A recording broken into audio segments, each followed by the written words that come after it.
Anda kembali bergabung bersama kami di Economic Challenges. Saya akan ke Pak Rosan terlebih dahulu, ini adalah segmen terakhir begitu ya. Saya ingin menanyakan pertanyaan yang sama sebenarnya. Artinya kita semua ingin mengawal, kita harus kompak. Tadi Pak Luhut sudah menyampaikan kebijakan hilirisasi tidak akan berhenti begitu ya. Akan terus konsisten ke depan. Tahapan pertama kita sudah lewati, saat ini sudah dikeluarkan larangan ekspor, paling tidak terhadap produk nikel atau biji nikel.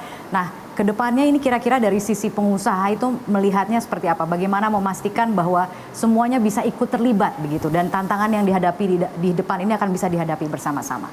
Iya, kalau saya lihat ini kan kuncinya apabila ini membawa asas manfaat buat semua orang, termasuk dunia usaha, pasti ini akan didukung dan akan maju penuh gitu ya.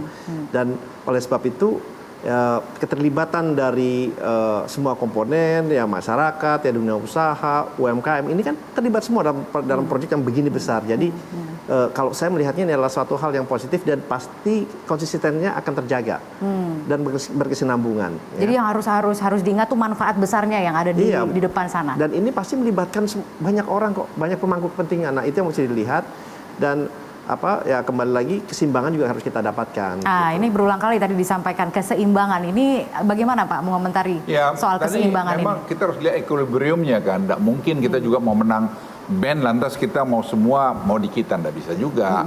Ya harus ada take and give tadi.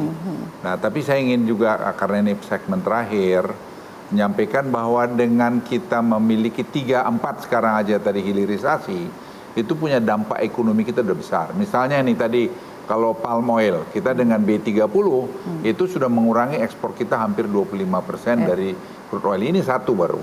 Sehingga ini membuat kita lebih bagus. Sehingga sekarang dengan apa yang dibuat Pertamina misalnya saya dulu loncat ke Dumai dengan paket membran dari ITB, mereka bisa bikin 100%. Ya kita nggak perlu urusan sama orang lagi, dia mau suka nggak suka kelapa sawit, kita sudah bisa memainkan sendiri. Nah, 3 ini tadi saya sampaikan tadi boksit, nikel ore, kemudian koper, kalau kita tadi lola dengan benar turunannya, kita akan negara industri. Telepon, handphone ini, isinya kan nikel ini. Ya. Tanpa kita sadari itu nikel ada di ini, tapi hebat yang ngerinya, ini datang dari luar, padahal barang itu ada di sini. Nah jadi ini yang kita mau, industri seperti ini nanti kita bikin di sinilah. Apalagi mobil listrik ke depan. Mobil listrik itu semua kan hampir 80% komponennya ada di Indonesia. Ya, kita kan bisa buat karena mobil listrik ini kan sederhana, hanya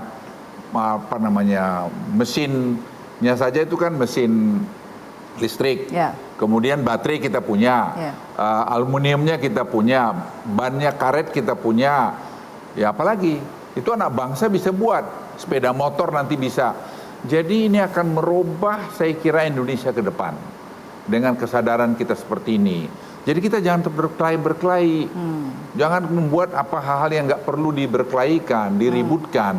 Pemerintah itu tidak akan membuat sesuatu policy yang merugikan rakyatnya. Tidak akan mungkin. Apalagi Pak Jokowi, tidak mungkin. Beliau bilang tidak, pokoknya untuk kepentingan rakyat. Makanya UMKM diikutkan sini. Tadi Pak Rosan mengatakan, suplai telur, suplai sayur, suplai daging.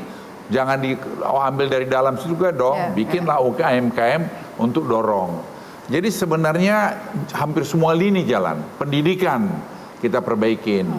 Kemudian tadi makan, kemudian integrated industry. Itu kalau Kania nanti lihat, kamu bisa lihat sana. Karena saya nanti mungkin minggu kedua Agustus akan ke sana lihat. Karena WDB itu harusnya udah berproduksi. Ke Morowali Pak?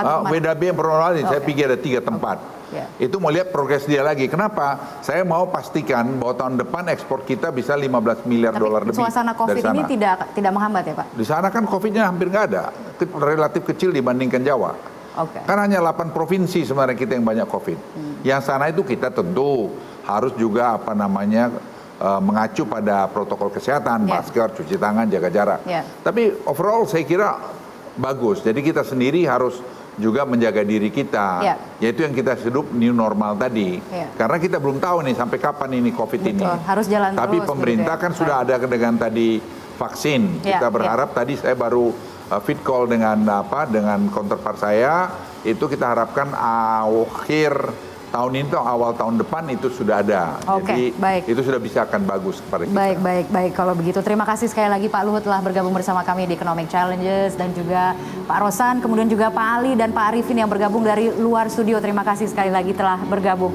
Dan pemirsa, hilirisasi industri pertambangan mutlak dijalankan. Hilirisasi akan memberikan nilai tambah produk bahan tambang dalam negeri sehingga membuat Indonesia naik kelas dan meningkatkan kesejahteraan masyarakat. Program ini juga dapat memacu aliran investasi dalam jumlah besar pada industri hilir Indonesia karena dibutuhkan sinergi seluruh pihak untuk dapat mewujudkan rencana besar ini. Pemirsa, demikianlah Economic Challenges untuk malam hari ini. Saya Kania Sutisnawinata. Sampai jumpa.